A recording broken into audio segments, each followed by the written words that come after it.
Chapter 17. The Princess of Heaven begins to suffer affliction. God absents himself from Most Holy Mary. Her sweet and amorous sighs. The Most High, who in his infinite wisdom dispenses and regulates the welfare of his beloved ones according to weight and measure, resolved to exercise our heavenly princess with some afflictions adapted to her age and state of childhood. Though she was always great in grace, he wished by this means to increase her glory, for entirely filled with grace and wisdom was our child Mary. Nevertheless, it was befitting that she should learn by experience, and thus make advancement and understand better the science of suffering, which only experience can bring to its ultimate perfection and thoroughness. During the brief course of her tender years, she had enjoyed the delights of the Most High and his caresses, and of the angels and of her parents, and in the temple the tender love of her teachers and of the priests, because in the eyes of all of them she was most gracious and amiable. It was now time that she should commence to know all the good she possessed in another light and by another knowledge, namely, the one which is acquired by the absence and privation of the good, and that she make use of it for the practice of those virtues which arise from comparison between the state of favors and caresses with the state of dereliction, aridity, and tribulation.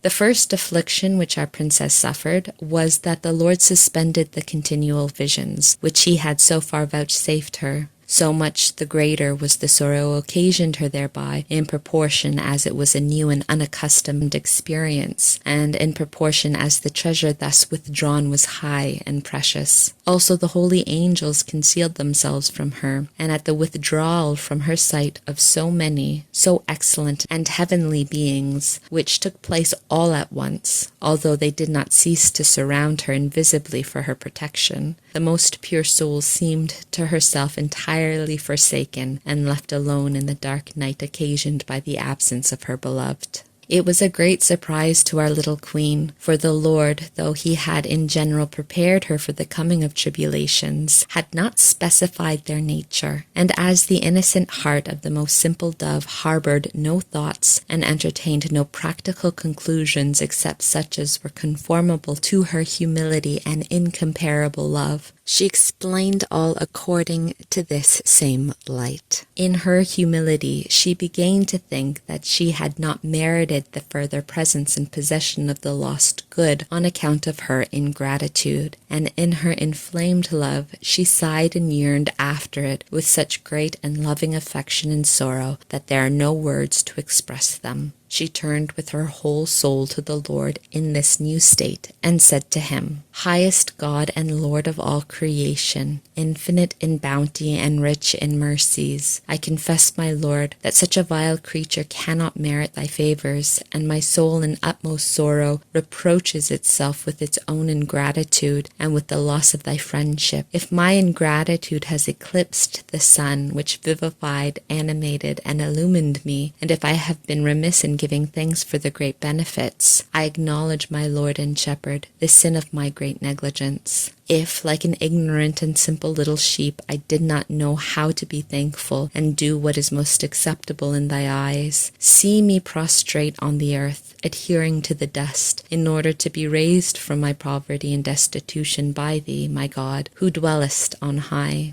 Thy powerful hands have formed me, and thou canst not be ignorant of our composition, and in what kind of a vase thou hast placed thy treasures. My soul wastes away in bitterness, and in thy absence, since thou art its sweetest life, only thou canst restore its drooping life. To whom shall I go in thy absence? Whither shall I turn my eyes without having light to direct them? Who shall console me when all is affliction? Who shall preserve me from death when there is no life left?" She also turned toward the angels and continued without ceasing in her loving complaints, saying to them, "Celestial princes, ambassadors of the great and highest King, and most faithful friends of my soul, why have you also left me? Why do also you deprive me of your sweet countenances and deny me your intercourse? But I do not wonder, my lords, at your displeasure, if through my unthankfulness I have merited to fall into the disgrace of your and my Creator.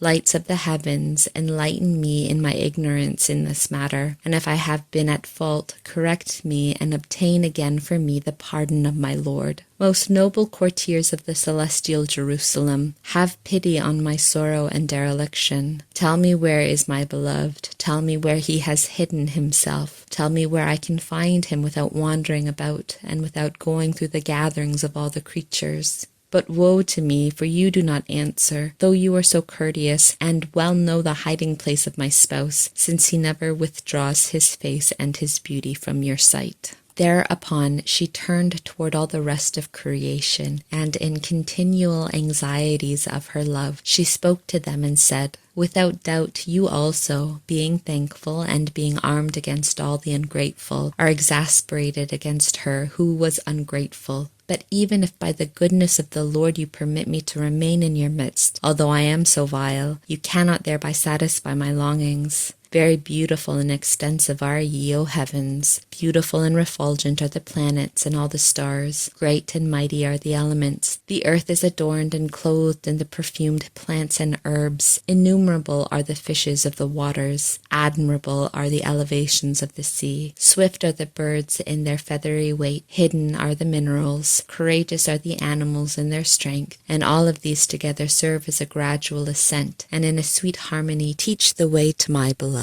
Yet they are but circuitous paths for one that loves him, and if I course swiftly over them, I find myself at the end absent from my blessedness. For with the measured approach of these creatures to his unmeasurable bounty, my flight is not content, my sorrow is not allayed, my pains are unrelieved, my anguish increases, my desires are augmented, my heart is more inflamed and faints away in the unsatiating love of mere earthly things. O sweet death in the absence of my life, O sorrowful life in the absence of my very soul and of my beloved. What shall I do? Whither shall I turn? How can I live, yet how can I die? Since my life is wanting, what force sustains me? O all you creatures, that with your ever-renewed existence and perfections give me such tokens of my Lord, attend and see whether there is a sorrow like unto my sorrow. Our heavenly Lady indulged her sorrow in many other discourses, expressing them in spoken words, such as cannot be conceived by other created understanding. For she alone possessed the wisdom and love properly to estimate the meaning of the absence of God in a soul, since she alone had known and enjoyed his presence in its highest beatitude. But if even the angels, in a holy and loving emulation, were filled with admiration to see a mere creature, and so tender a child, exercising such a variety of acts of the most prudent humility, of faith, of love, of affection, and such flights of a loving heart, who can ever explain the pleasure and delight which the Lord himself took in the soul of the chosen one, and in its aspirations, of which each one wounded the heart of his majesty, and which proceeded from a greater and more loving graciousness than he had given to the seraphim? And if they altogether, being in the continual presence of the divinity, could not exercise or imitate the example given by the most holy Mary, nor fulfill the laws of love so perfectly as she in the absence and concealment of her God, what was the complacency of the most holy Trinity in this creature? This is a mystery hidden to our littleness,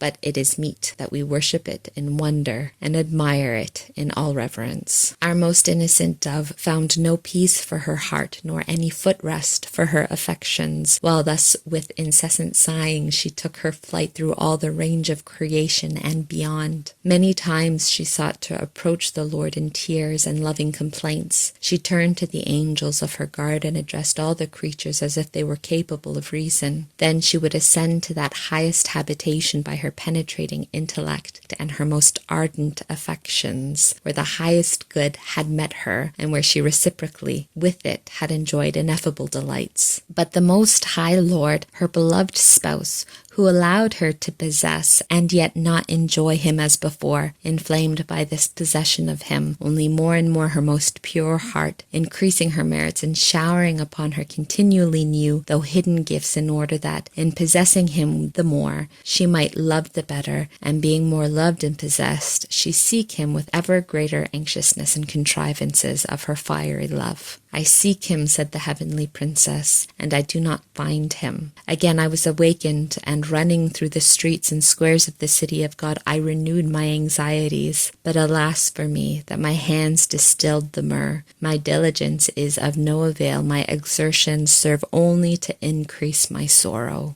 My beloved absents himself. I call him, and he does not answer me. I turn my eyes to seek him, but the guards and the sentinels of the city and all creatures were an annoyance to me, and offended my sight. Daughters of Jerusalem, holy and just souls, you I beseech, you I supplicate, if you meet my beloved, tell him that I am faint, and that I am dying with love. In these sweet and loving lamentations our queen continued for several days, like the humble spikenard, giving forth most fragrant odors of sweetness. But the Lord remained unmoved by her anxieties, and secreted himself in the hidden recesses of her most faithful heart. The divine providence, for its greater glory and for the superabundant merit of his spouse, protracted this conflict in such a manner that it continued for some time, though not very long. In the meanwhile, our heavenly Lady suffered more spiritual torments and anxieties than all the saints together, for she gradually began to be alarmed by the fear of having lost God, and fallen into disgrace on account of her own faults. And no one can estimate or know except the Lord himself what and how great was the grief of that burning heart, which had known how to love so much. To weigh this grief belongs to God alone, and in order that she might feel it in its fullest extent, she was left by God to the overwhelming anxiety and fear of having lost him.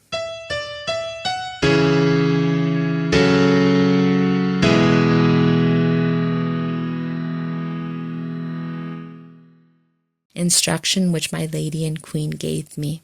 My daughter, all goods are estimated according to the appreciation in which creatures hold them, insofar they value them as they know them to be good. But since there is only one true good, and all the others merely fictitious and apparent, it follows that only the highest good is to be appreciated and recognized. Then only shalt thou give him true appreciation and love, when thou shalt enjoy and esteem him above all created things. By this appreciation and love will also be measured the sorrow of losing him, and from this thou canst understand somewhat my sentiments at the time when the eternal God absented himself from me, leaving me in my fears lest perhaps I had lost him through my own fault. There is no doubt that many times the sorrows of this anxiety and the force of love would have deprived me of life if the Lord himself had not preserved it. Imagine then what ought to be the grief of losing God really by sin, if, without the bad effects of sin, the absence of our true good could cause such terrible suffering to the soul, knowing at the same time that it has not lost him, but still possesses him, though hidden and disguised to its present consciousness. But this wisdom seems far from the mind of carnal men. With a most perverse blindness they continue to make much of the visible and fictitious good, and they torment themselves and are disconsolate whenever it fails them. Because they never taste or recognize the highest and truest good, they take no thought or reckoning of it. And although my most holy Son has brought a remedy for this dreadful ignorance contracted by the first sin, by meriting for men faith and charity, thereby affording them the possibility of knowing and experiencing to a certain extent the good which they never have experienced. Yet, O sorrow, how easily charity is wasted and set aside for any kind of pleasure, and how often faith remains without any fruit and is involved in death. The sons of darkness live as if they had only a counterfeit or doubtful connection with eternity. Fear, my soul, this so slightly accounted danger. Rouse thyself, and live always in watchfulness and preparation for the attacks of the enemies who never sleep. Let thy meditation day and night be how thou canst provide against losing the highest good which thou lovest. It is not befitting that thou sleep or slumber in the midst of invisible enemies. If sometimes thy beloved hides himself from thee, hope in patience, and seek him solicitously without ceasing, since thou knowest not his secret judgments. For the time of his absence and temptation provide thyself with the oil of charity and good intention, so that it fail thee not in time of necessity, and that thou mayest not be rejected with the foolish and negligent virgins.